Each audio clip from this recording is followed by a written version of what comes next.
Welcome to the SEO Insider with your host, Seth Price, founder of BluShark, taking you inside the world of legal marketing and all things digital. Welcome to the SEO Insider. My name is Seth Price with BluShark, and we have Gyi from AttorneySync today. Welcome, Gyi. Seth, so great to see you. Thanks for having me. You and I spend hours offline discussing minutia of SEO and what works and what doesn't work and what sort of people tell you works and doesn't work. One of the things that we have bemoaned over the years is the sort of minimization, if that's a word, of search. It started, we had 3 ads, and then we had, a 3-pack with a map. So now we have an LSA, we have pay-per-click ads, we have a map to get to organic. What gives? How do you get through the day these days? Well, I remind myself that Google is a publicly traded company and is essentially a one-trick pony in terms of revenue from ads. But seriously, the thing, and we know we've talked about this over the years. The stat that always comes to my mind is, and this is still, Danny Sullivan just recently confirmed that this is still their number. 15% of the searches every single day have never been typed into Google ever before. And so, everybody's chomping at the bit for these, lower funnel, non-brand head terms, spending $100, $200, $300, $400 a click. And that's not to say that you got to keep those in mind, but there's still a lot of SERPs that are organic, still has a lot of visibility on. No, and I see that more and more. That, again, LSA is not fully matured, but it's not in every search. Paid ads are not in every search. Right. And so, it is interesting to sort of see that. And when I see our stats, again, part of it is making sure, and it's a pull and tug, right? Because part of the reason you want all that search traffic is to get to those money terms, because a lot of good revenue does come from them. And it's unclear. Ironically, breaking news as we're taping this, with justice looking at Google and antitrust matters, something we have sort of, dreamed about for years, maybe just a settlement that limits the number of paid spots at the top to not infinite, which it seems like we're going towards right now, giving you more of a focus. But I think one of the things we've seen inside the LSA rollout has been how rudimentary. We think of Google as this juggernaut, and it is. It's worth gazillions and it controls the market, but that they're human. And when you look at how clunky that this rollout has been, it gives you a little bit of insight as far as like what's on the other side of the curtain. Right, exactly. And we even know that even as on their core product being search, that we talked about this ad nauseum over the years, but spam still works, right? And so as sophisticated and as better as they try to evolve, it's still a machine. It's still software. It's still susceptible to manipulation. But yeah, I think the other thing too that I think is worth folks that are watching this or listening to this to be thinking about is, business, you should diversify your sources of new business. So I would never advocate anybody just to be like, go all in on just organic or paid or social or email. And in fact, as you know, these all the channels work better in concert, right? So if you earn a visit for one thing and then you can retarget them for something else, or show a targeted ad on social, all that stuff works a lot better when it's all working harmoniously than if you're just like, oh, I'm just going to be the organic search person. Right. No, absolutely. And it's something we've talked about offline that doesn't get a lot of talk, is the power of a paid search campaign combined to sort of push or jolt an organic campaign. Your experiences with that, we're seeing it with the recent algorithm updates, the TV advertisers getting a huge bump that we never saw before, but that I feel like some of that can be simulated through paid search as far as pushing eyeballs through to sort of tweak the algorithm. Yeah, and I know that there's a split of authority, so to speak, on the impact of brand. But, I kind of go back to Eric Schmidt years ago. Brand sorts out the cesspool, right? They want to reward brands because brands are where you can build trust. And so, it's not surprising when we see things like big TV spenders who are generating a lot of brand demand, that impacting their ability to rank locally. We see that all the time.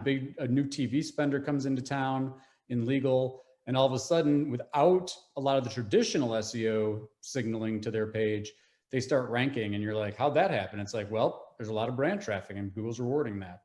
Right. And, along those lines, when you're looking at clients, people coming to you and sort of struggling with how do you compete against the bigger guys, you have your famous catchphrase with links, but how do you go about, going up against the juggernauts? Yeah, you better be prepared. So, I kind of, to use the military analogy, like you're not going to do a land warfare campaign on a small budget against some of these businesses or law firms, we're talking legal, that are just so heavily invested, right? I mean, we talk about this all the time. People will say, "Oh yeah, how would I compete with the juggernaut on Google Ads?" Well, they're spending $350,000. I just made that number up. I don't know why that came to my head. It's no spending a lot different. of money on those clicks. It's no different from a TV advertiser. If you say, "Hey, I have $2,000 a month," and they're spending, 100,000, they're going to get a lot more eyeballs. It's strategic, is my response to that, right? So, the buzz term there from organic is long tail, but really think about the thing that I always try to say to folks, because lawyers talk a lot about going niche, and they think practice area with respect to niche, but you can also think of niche as geographically specific. And so hyper local, right? So target people that are searching on neighborhood terms, street terms, local community terms. I think that's another good point that I know you and I talk about a lot too, is spend more time on doing the research. Everybody wants to go out there and like publish content and more blog posts, and Gyi says get links, but I think so many people don't spend the time to really think about who they want as a client, where those people are, what keeps them up at night, what questions they're asking. That should really inform your strategy. And the good news is that there's not as much competition there oftentimes. I know in Chicago, we would see local neighborhood terms, and the competition level there was a lot less negligible. Fierce, right? Right. No, embarrassingly, for some of my legacy sites that do super well, I look down, I'm like, dude, we don't have these pages. Now, we have an internal debate, because if a statewide page is getting the love no matter what, and Google knows you're there, it may be doing some of that work for you. And the question is, do you then spend a huge budget building out these micro neighborhood pages? I guess it's dance with what you got. If you don't have the statewide page ranking, you damn well better do something. Otherwise, you're going to be sitting there with not a lot. What are your thoughts on that, on building out hyper local in content versus going after the larger, more searched areas with a library of information for that? So sadly, it depends, but because I think, look, like you had mentioned, you're smaller shop, you got a smaller budget. Maybe you have a long-term strategy to rank those statewide pages, but I would go really deep, hyper local now. If you have some authority built up, we talk about this all the time, how Google talks about how doorway pages aren't supposed to work, but at the same time, a local content page that contains geographic information, the page title, URL, and on the page, and it's actually like a legitimate local resource, those pages kill, as you know. Right. So basically but it's not, is that a doorway page, or are you talking about just finding ways to bring meaningful traffic through the site to give it as a trust point locally? Well, so there was some guidance from Google that we shouldn't create doorway pages. And then we asked Google, what's a doorway page? What is a doorway page? And then they would say, if, say you're a Chicago personal injury law firm, and then you create a page for every county, city permutation in the state of Illinois for personal injury lawyer. So you've got, Aurora personal injury lawyer, and, DeKalb personal injury lawyer, and Will County personal injury lawyer. There's a line there where they say, look, you're crossing those doorway pages. But I will tell you right now, they say that, and this is another thing that I think is useful for people to keep in mind. Google's PR team on web spam is a lot better at fighting web spam than their actual search quality team. Well, and also they may say things that they're aspirational of that may Sure. not be, if you give somebody an answer for Aurora personal injury lawyer and that answers their question, it's kind of hard. Like, so where does that, to me, I've always thought as the doorway pages that are more dubious, where they take you in and then pivot you to something else. But in this case, to me, I would question whether or not that's a doorway page or whether they don't want hyperlocal content, where the difference between DeKalb and Aurora, is not like, and that's the issue we all run into, right? In the legal vertical, we have the same law statewide, and you really need to mince things pretty finitely to get a distinction so that you could have unique content. The first thing people come to me and say is, why are you spending all this time? Just change the name at the top of the page. Obviously you can't do that. But the idea being that they want hyperlocal content at the same time, it sounds, that I struggle, because to me, intuitively, that's not, but that almost brings me back to your favorite topic of links, that, we've seen a bunch of stuff. Remember back in the day where, guest blogging was all the rage. And then our Google spam, face of the year, I think it was Cut, said, it's not that it's bad, because they said, don't do it. He said, not that guest blogging is bad, bad guest blogging is bad, which makes sense. What I'm seeing is, what's new is old and old is new, is you can't go on LinkedIn without getting 10 requests from people who want to sell you these placements. Clearly, whenever you see something in this volume, Google's not stupid. It's on Gmail. They know what's going on. They know before I know. So there is clearly this current trend of massive sale. Not that there haven't always been links for sale, but now it's sort of like a complete, open market. Do you see this getting to a critical point where Google's going to do something, or is this too inside baseball and they'll just figure out which sites they don't like and what are private blog networks? Yeah, probably a little bit of both. If you're buying, so my kind of thing on links is, especially if you're a local business, it might be different. We could argue about this if we were talking about a publisher site, but local business, all that stuff, forget about it. Focus on relevant links, both in terms of location and topic, right? So for a personal injury law firm in Chicago, getting links from even like local, like rehabilitation centers, like where your clients might be. Put yourself in the shoes of somebody who might be your client. What kind of business services do they need? Go to those businesses and try to find ways to earn links from them. Versus, these emails that come in, I get them too. So lucky me, 50 PA90 links, or DA90 links, whatever it is. You can pretty much ignore all that stuff. I think Google's gotten a lot better at that part of it. But at the end of the day, to people that try to talk about the dial being turned back on links, at the core of the search engine, it's still a link-based search engine. And so, I think, to your point about aspirationally, they might want to switch over to this entity-based engine and knowledge graph and, really understand how the world works and, neural nets and all this stuff. But, right now, go show me a competitive search engine result page that has a site that doesn't have a lot of links that's ranking for these really competitive terms, because I haven't seen many. And look, along those lines, when you're thinking of it, because look, I agree, we two peas in a pod on the local links, God bless, it's awesome. But you're also acknowledging that if you don't have some high domain authority links coming in, that it's going to be hard to compete. That's one of those places where, where you start to question, not that you're like going to just take an email blindly, but do you think that, one of the things that I've thought about as Google wants to de-emphasize links is they gave everybody this no index, no follow concept, or, the no follow link, and things like Wikipedia and a lot of the big business periodicals that used to be Wild West that you could get stuff on are that way.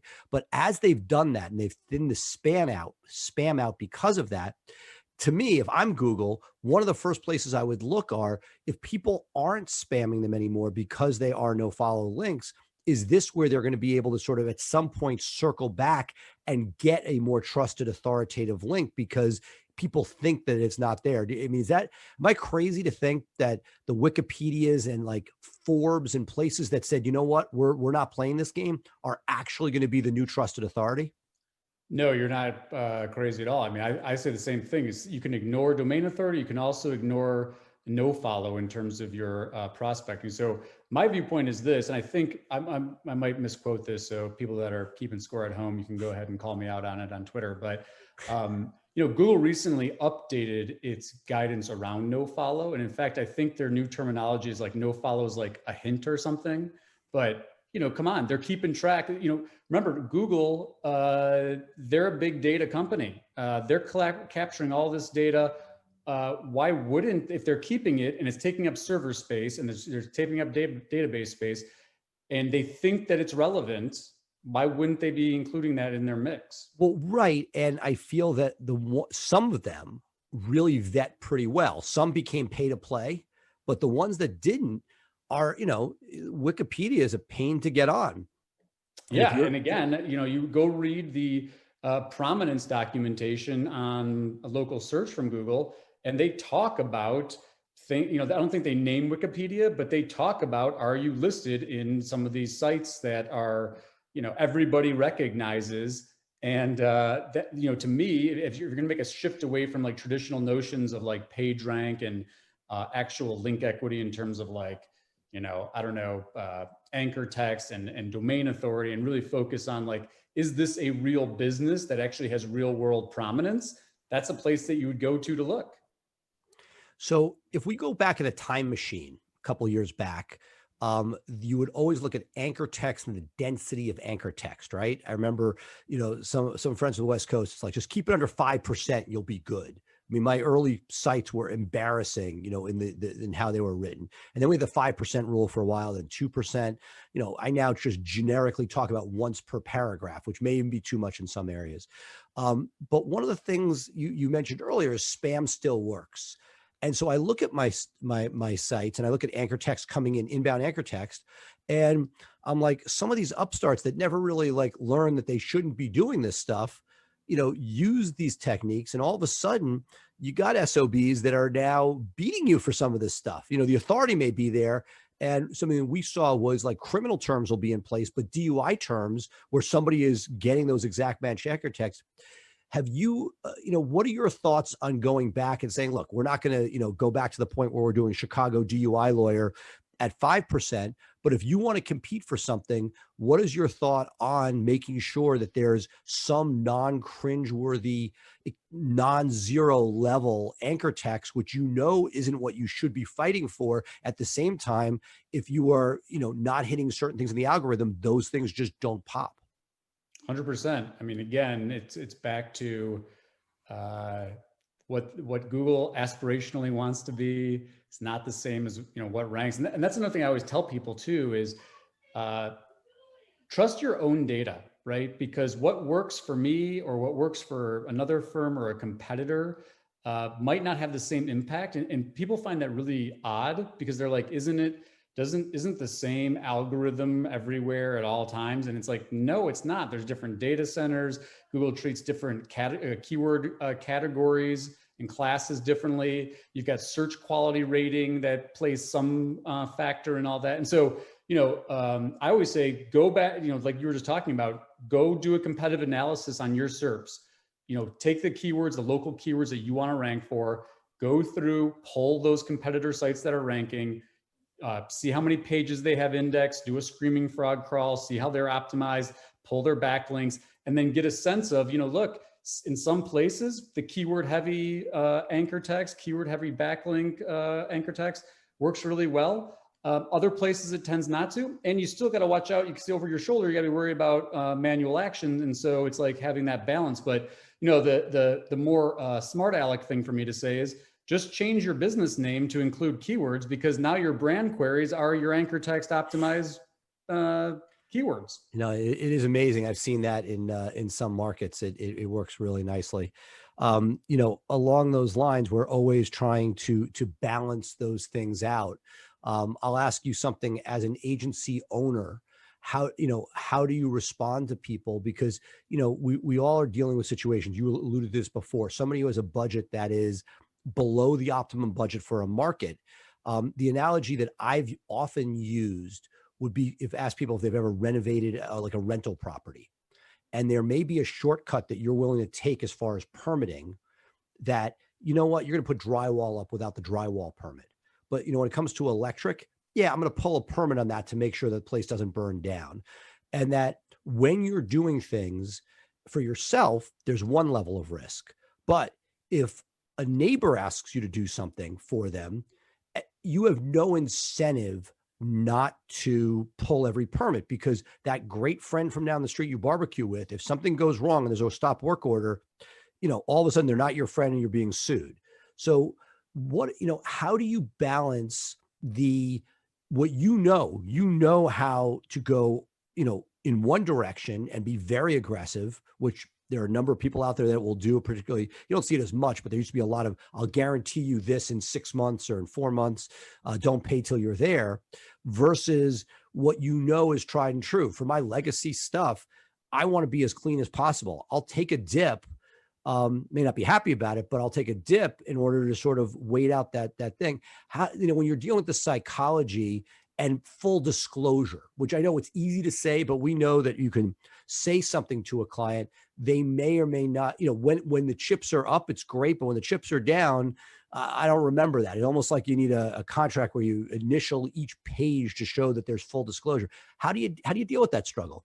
So, a lot of the things that you said, we spend a lot of time educating, out of all the lawyers. And it's funny too, because, I've had the dubious distinction of wearing the titles of personal injury lawyer and SEO. Like, it doesn't get any worse than that. And I can tell you that a lot of the lawyers, like, especially now after doing this over the last decade, they're coming to me and being like, hey, I want to see what you can do to push the envelope. And I'm like, look, here's what we can do.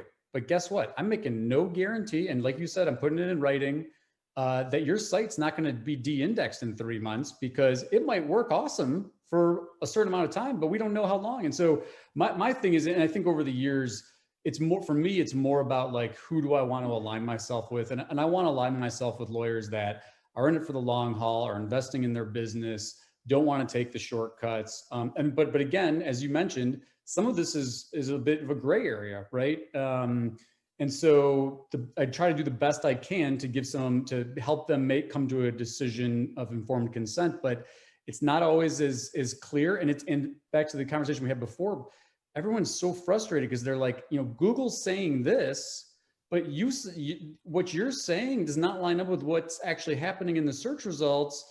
And so, like, who do I trust? And I'm like, I know, believe me, it's frustrating for me too, because I can tell you, here's what Google says, here's what my experience tells me, and here's what the search results tells me. So take your pick. But it's education. It's it's finding alignment on business objectives, right? So, we got firms that come to us and they're like, I don't care if we burn this domain down, it's not our main site, blah, blah. I don't even know if my practice area is going to be a practice area in 5 years. So get after it. And then we have firms that are like, yeah, I've been doing this a long time. I'm in a competitive marketplace. I want someone looking over our shoulder. And so it's really, there's, at the risk of not trying to dodge, but there's no better cure than education. Agreed. I think that's why you and I have been buddies for a long time. I know, I miss you. We can't even hang out anymore. Yeah, it has been too long in person. So, I'll wrap up with one, sort of the ultimate sort of question. Google's smart. They got a lot of funds, yet local spam is still this massive problem. Let's try to unpack this, peel this onion a little bit. We're sitting here, brand works, reviews are now a thing. I feel like that New York Times expose about the eyeglass store set it back a while, but they're now back to number of reviews. You see some guy in Atlanta, I just read it at 6,000 reviews, and there's very little policing on the upside of spam there. And then in name, that the names still work. How is it possible that in 2020 that we can't get clarity where, look, on any given day, I'll see 2 of the 3 listings on a major search term with spam listings that have, almost want to say, unless they're 10 reviews, it shouldn't even pop. But there is they could do it. What is going on in your opinion? I'll tell you my viewpoint on it. It goes back to what we talked about at the start.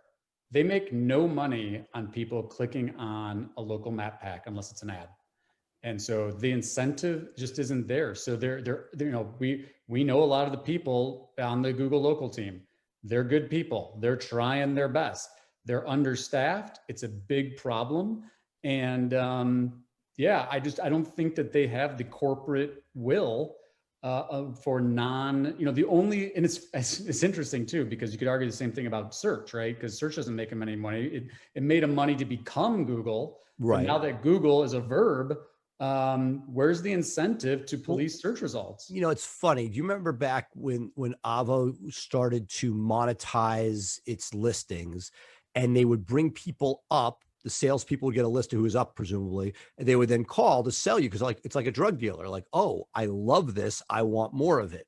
And what I am seeing in the organic is something that we have noticed some money searches that have been there for years. And we're actually, for the last 2 to 3 months, seeing a rotation where Monday through Wednesday gets one result and Wednesday through Sunday gets another. And it's consistent. It's like, the stuff that the money stuff that you personally search yourself, and you're like, this is bizarre. I remember you told me about that. It is wild. I hope you're right, that I hope we get some more transparency through this antitrust lawsuit. Well, I'm not even holding, let's not hold our breath on that. But when we look at local, if I follow your argument out, it's, hey, if I put some spam listings in that are not going to resonate, it's knocking people out who are established players who like that drug, who like the volume. They can't get, the organic is pushed down. The map pack, they're now allowing spam in. They're allowing it in. They know what to do to get it out, clearly. And, when you see somebody who's brand new from a Russian domain, or somebody who is like a nonsense, in theory, to get most things in the map pack takes age. We even, conversation for another day. The sandbox seems to be a GMB effect now, where you can't just, yet somehow these exact matches pull right in. Is there an egalitarian sort of ethos that Google is using in order to squeeze out established players to force more into the paid area? Am I too cynical, or is there a piece of that going on? Oh, I consider myself pretty cynical. I don't think that I'm not that cynical, but I'm pretty close. There's no question that and I think that part of this is it goes back to your point about the spam. Once the spam comes in, I think it kind of fries the system. I think that a lot of the signaling that they use, it just doesn't get weighted, and I'm sure you talked to Joy about this too. And this is something that Joy and I talk a lot about is, it's not a 1-to-1. If you nuke a spam listing, they like reshuffles the deck. And so if you've got thousands of spam listings coming in and several hundred at least trying to be nuked every day, the deck is just getting so shuffled. Now, the interesting thing about your cases is like the, consistency, right? So like it's happening the same times. And so it's hard not to start to think about, like, is advertising impacting it? Is offline advertising impacting it? But in order to really draw that conclusion, we'd also have to see holistically, like, what the input of spam is. Like, maybe it's also that those are just hot spam days. I don't know. It's a weird thing, but again, I think for me, like, you do what you can do. You push the envelope where you can push it. But until we have a little bit more accountability from the platforms, same thing with reviews. I mean, the thing I would argue is consumer harm. We saw this argument made in the, these opioid clinic and rehab clinic, but they're pumping all this spam in. They're just lead gen. Imagine getting on the phone thinking you're talking to a lawyer and you're talking to some lead gen site. Imagine calling, I know I don't know maybe you know about the update on this, but I know in Pennsylvania, there's a case where someone's suing the lawyer because they said they were misled by the fake reviews in their Google My Business pack in retaining them. So, I think there's some legitimate cases of like questions of consumer harm and like who's actually responsible. But, Section 230, pretty big insulation for all the platforms. I'm not saying I think that Section 230 also provides a lot of benefit to the web, but there seems like there should be some accountability from Google to be like, you're providing this platform, great, but at the same time, you're publishing this stuff that, like, there's real chance of consumer harm here. That's my rant. It is frustrating. At the same time, it is our chosen lot. Any final words for our audience? Build links, folks. Relevant, local links, change your firm name. If you can change your firm name to something with your practice area and location in it, stuff works.